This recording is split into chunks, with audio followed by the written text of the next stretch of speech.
அதிமுக நீக்கலையா? நாம் தமிழர் கட்சிக்கார ஒருத்தர் மேல கிருஷ்ணகிரியில பள்ளிக்கூடத்துக்குள்ள வந்து பெண்ணை சீரழிச்சிட்டாங்க, பள்ளிக்கூட குழந்தைகளை பாலியல் வன்புணர்வு பண்ணிட்டான்னு வழக்கு வந்துச்சு. ஏன் சீமானுக்கு தெரியலன்னு கேட்டா நியாயமான கேள்வியா? சிபிஐ அவரை வழக்கில் விசாரித்த அந்த குற்றவாளி கைது பண்ண வர்றாங்கல்ல, அன்னைக்கு அதிமுக தடுக்கல, ஆட்சியில் இருந்தோம். குற்றவாளி எவனாக இருந்தாலும் எந்த கட்சியை சேர்ந்தவனா இருந்தாலும் அரெஸ்ட் பண்ணுன்னு சொன்னோம். புரியுதுங்களா? அப்ப இதெல்லாம் இதெல்லாம் கற்பனாவாதம். இப்ப இவங்களுக்கு ஏற்பட்டிருக்கிற சில பிறழ்வுகளிலே இவர்கள் பேசிக் கொண்டிருக்கிற வாதம் தான். இதெல்லாம் ஒண்ணுமே எதுலையுமே உருப்படியானது இல்லை. நான் கேட்கிறேன், நாம் தமிழர் கட்சியினுடைய இந்த அடிப்படை கோட்பாடு என்ன? உங்க பெரிய கோட்பாடு நீங்க இந்த பெண்கள் விஷயம் அப்பழுக்கற்ற தூயர்.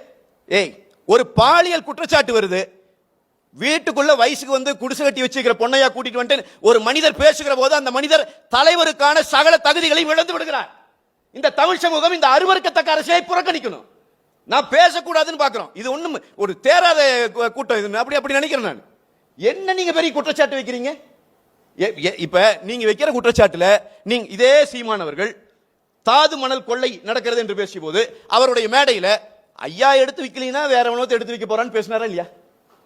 இதே சீமானவர்கள் சினிமா மோனோபொலி ஆகுது, உதயநிதிக்கு சொந்தமான நிறுவனத்துக்கு தான் எல்லா படங்களும் கொடுக்கப்படுது, அவங்க கொடுத்தா மட்டும் தான் திரையிடப்படுதுன்னு பிரச்சனை வந்தப்ப செய்தியாளர் சந்திப்புல அது அமேசான் அவன் வெளியிருந்து வாங்கிட்டு போறதுக்கு தம்பி பண்றது தப்பு இல்லையேன்னு பேசினாரா இல்லையா? ஒரு சினிமாவினுடைய மோனோபொலிசத்தையே புரிந்து கொள்ள முடியாத தலைவரா இல்லையா இவரு? என்ன நீ என்னமா பெண்கள் நாங்கள் வாக்கு சதவீதம் அதிகரித்துக் கொண்டே வரணும். உள்ளாட்சி தேர்தல் என்ன உங்க வாக்கு சதவீதம்? என்ன வாக்கு சதவீதம் நாம் தமிழர் கட்சிக்கு? ஏன் உள்ளாட்சி தேர்தலில் வாக்கு சதவீதம் வரல?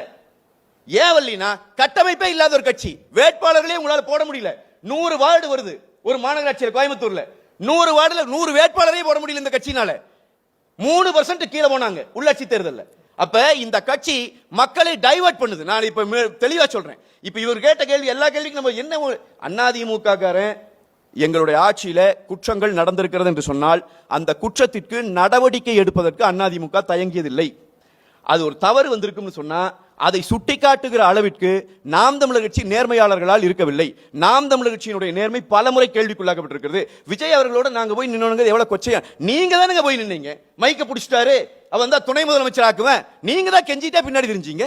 அதிமுக அறத்திற்கு புறமா ஒரு கட்சியை வீழ்த்தக்கூடாதுங்கிறதுக்காக நாங்க அந்த வேலையை செஞ்சோம். மறுபடியும் அந்த விளக்கம் கொடுக்கிறோம். என்னமோ மக்கள் மத்தியில் விட்டுறாங்களா? என்ன மக்கள் விடும் மக்கள் மத்தியில என்ன உங்களுக்கு என்ன ஒரு அடிப்படையா உங்களுக்கு என்ன கோட்பாடு? நீ விஜய் போய் மக்களை சந்தித்தாரா? நான் கேட்கலாம், கார்த்தி கேட்கலாமா? சீமானை நம்பி சீமானவர்களோடு எங்களோடு நாம் தமிழர் கட்சியோடு அந்த கட்சியை நம்பி உயிரை கொடுத்த பையனோட அம்மாவை இன்னைக்கு போய் சந்திக்கிறதுக்கு சீமானுக்கு தைரியம் இல்லை. முடிஞ்சா சீமான் சந்திக்கட்டும் பாப்போம்.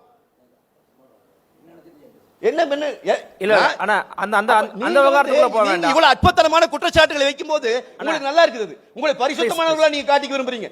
நான் சொல்றேன், அங்க விக்னேஷனுடைய தாயார இன்னைக்கு சீமான் போய் சந்திப்பாரா? இன்னைக்கு சந்திப்பாரா?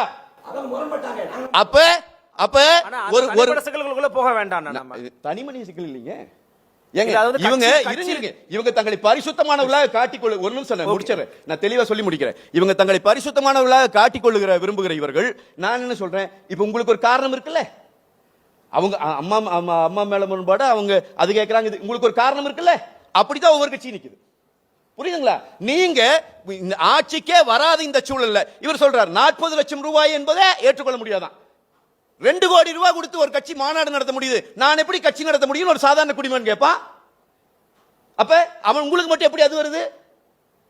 கட்சிக்காரங்கிட்ட பணம் வாங்கி நீங்க செய்யற மாதிரி கட்சிக்காரங்கிட்ட பணம் வாங்கி கட்சிகள் 40 லட்சம் செலவு பண்ணி தேர்தல் சந்திச்சா உங்களுக்கு என்னங்க பிரச்சனை? எந்த கட்சி தலைவனும் தொண்டனோட பணத்தை வாங்கி 3 லட்சம் ரூபாய் வாடகை கொடுத்து வீட்டில் இருக்கலையே. அப்ப அடிப்படையிலேயே எந்த நேர்மையும் இல்லாத ஒரு நாகரிகம் இல்லாத அரசியலை செய்து கொண்டிருக்கிற சீமானவர்கள், அவர் இந்த தேர்தல் வந்து விட்டால் இந்த கூகுள் இருந்து டேட்டா எடுத்து அதை படிச்சு அவர் ஒரு மிகப்பெரிய மாற்று அரசியலை வைப்பது போல் நான் சொல்லுகிறேன். எந்த விதமான தத்துவார்த்த தெளிவும் கோட்பாட்டு தெளிவும் எந்த விதமான நாகரிகமான அரசியல் இல்லாத ஒரு கட்சியாக இன்றைக்கு நாம் தமிழர் மாறி இருப்பது என்பது வேதனை. எனவே இந்த நாம் தமிழர் கட்சி பிரிக்கிற வாக்குகளால் இந்த நாட்டில் ஒரு டிசாஸ்டர் தான் வரும். இன்னைக்கும் இவர்கள் திமுகவிற்கு ஆதரவான கருத்துக்களை எந்த மாதிரி நிலை எடுக்க முடியுமோ அதைத்தான் அவர்கள் செய்கிறார்கள்.